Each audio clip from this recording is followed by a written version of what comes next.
There's a big difference between mistakes and failures, and mistakes should be made all the time. A failure is when you give up. Right. A mistake is not a failure, and somebody that points you down or, scolds you for making a mistake is completely in the wrong, because mistakes require taking risks, doing something new, trying something you haven't before. Like, you never grow if you're not willing to make mistakes. A failure is when you give up. Welcome, Income Hackers. This is your host, Ryan G. Wright. This podcast is for individuals and families who are interested in fast-tracking their financial success. You'll hear experts discussing topics like generating a residual cash flow, building wealth through real estate, financial literacy, creating a family legacy, and overcoming your fears. If you get value out of this podcast, please subscribe, rate, and review the podcast. It's a big help to me. You have to learn how to be a good steward of your money. You've got to be financially literate, which financial literacy is accounting. It's the ability to read numbers. The numbers tell a story. So if you know how to read the numbers, you know how to do a pro forma on a real estate property, you won't do it. That's why it's only bad investors. You know, stuff, and you got to have contingencies and that kind of stuff. But you have to take control of your life. I mean, the theme of my show is kind of like, stop looking for other people to solve your problems, Yeah, and there's this false sense of security of like, hey, if I give my money to somebody else, they're smarter than me, they'll take care of it. But it's this false sense of security because, one, they may be investing your money into stuff that only makes them money. They really don't have any responsibility if things go bad. And so there's this false sense of security. The idea is take control. Investments is something that you put your money into where your principal is safe and you have a reasonable opportunity to make a profit.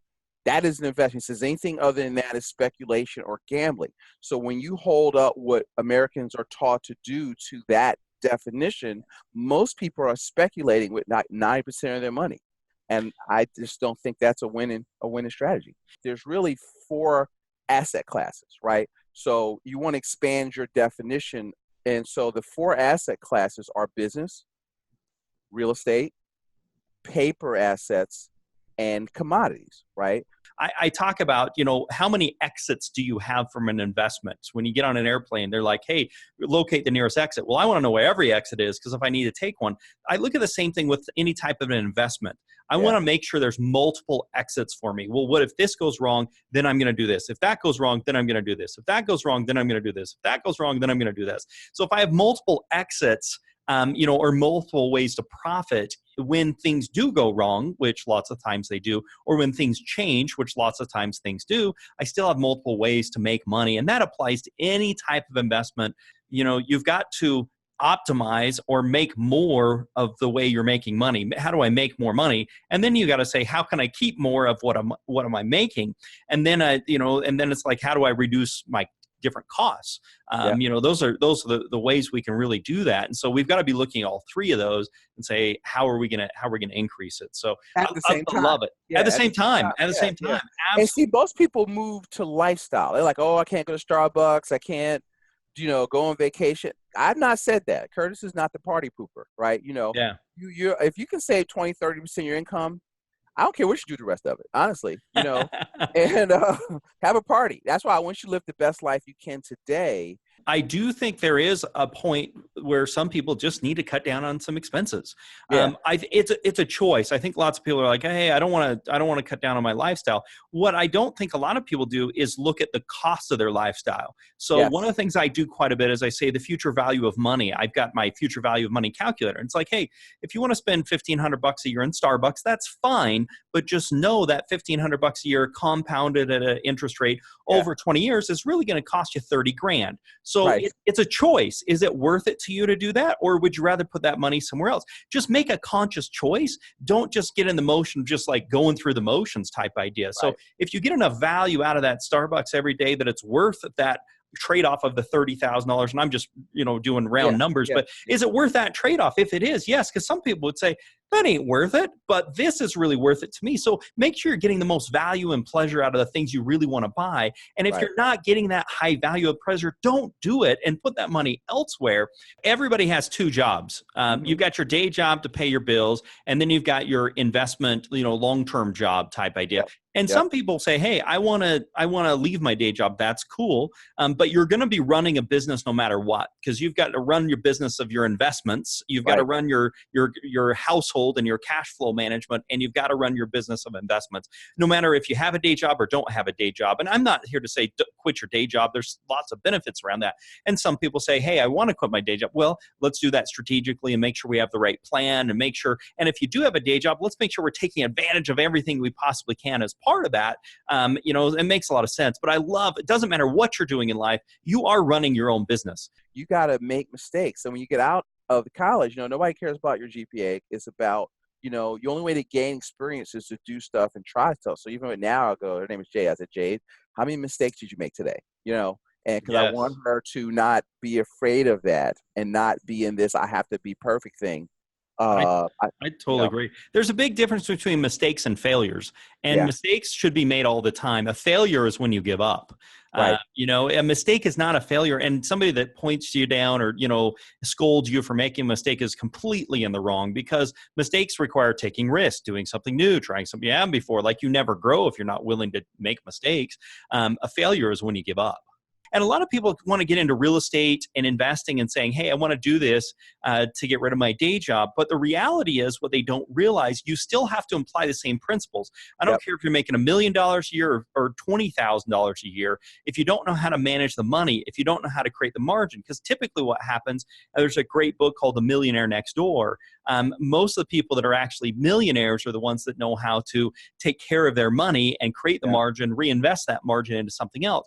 Most people that end up making $1 million end up spending $2 million a year and end up going broke, because they can't manage the money in the way they should. And they don't look at, how can I create margin? How can I invest that margin so I have passive income, so then I don't have to get out of bed in the morning and I still get paid? Those types of principles are the same no matter how much money you make. Especially when they're newer people, even people that are experienced, they're making a lot of money, but they don't really manage the money. They're just good at real estate, or they're Yes. good at the thing of making money, where a lot of people come in and says, "Oh, I'm going to wholesale, I'm going to flip, I'm going to do this and that," but they're trying to hit a home run, and they are like what I call less than zero, and you're trying to hit this home run so you can get yourself back on top of the horse.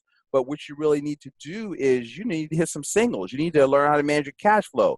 You need to see if you can't save 10%, 20% of your income now, why not? Okay. I remember saying, well, I want to learn how to buy real estate with nothing down. Well, do you work? Yes. You have income? Yeah. Well, first you got to figure out why the hell you don't have any damn money. Yeah. Okay. Because there's something going on there. And so you need to fix that, because if you make a lot of money, income is not wealth. Right? So income can go in, out, and right down the drain through your personal economy. So I don't care if it's 100,000 or 100 million, you can spend it. Yes. Okay. And so wealth is how long you can maintain your standard of living without working. So if you've got 3 months of bill money, you're 3 months wealthy, right? If you can maintain your cash flow indefinitely, then, because if your bills are $4,000 a month and you have passive income of 6, you're financially independent. You don't have Yes. to work. Your assets pay you. So you're not wealthy, but you are financially independent. And so now you have time to find deals and to get better. And there's nothing wrong with nice things. There's nothing wrong with nice cars. There's nothing wrong with, any of those types of things. The question is how are you buying it? Are you buying it with passive income, or are you buying it with active income? Because a lot of people, they work Right. and then they take that money and buy things. Well, the real thing to do is work, take that money and invest, and then the money you make from investing, then buy things. Yes. The guy that buys the nice stuff with money that someone else paid for, when I go buy something, my tenant paid for that. Right. I didn't have to pay for that. That they paid for that. So Right. really, I still have the asset. I still have my money. Plus, I got money from them if I want to go buy a toy. So we don't buy toys with money that is earned income. We Yes. buy toys Yes. with money that is invested income, because I didn't have to pay for it. Right. Somebody else did, How and I do still have that? the investment. How can you afford it? You have to build an asset to buy your luxuries. So Absolutely. that's where it goes back to your mindset. You can just, try to peacock for people that you don't know, that don't care about you. and look at this Instagram lifestyle. But one of the things I teach our kids is that you have to run your race, because, we ran track. And so you need to run your race. You can compete, but don't compare. And so that's what too many people do. And then that frustrates them. You got to compete, but don't compare. Take action, and don't be afraid to screw up, and just every day, just make sure that you're asking yourself, is what I'm doing taking me closer to my goals or away from my goals? So don't get distracted. Stay focused on and stay on the path. Fantastic.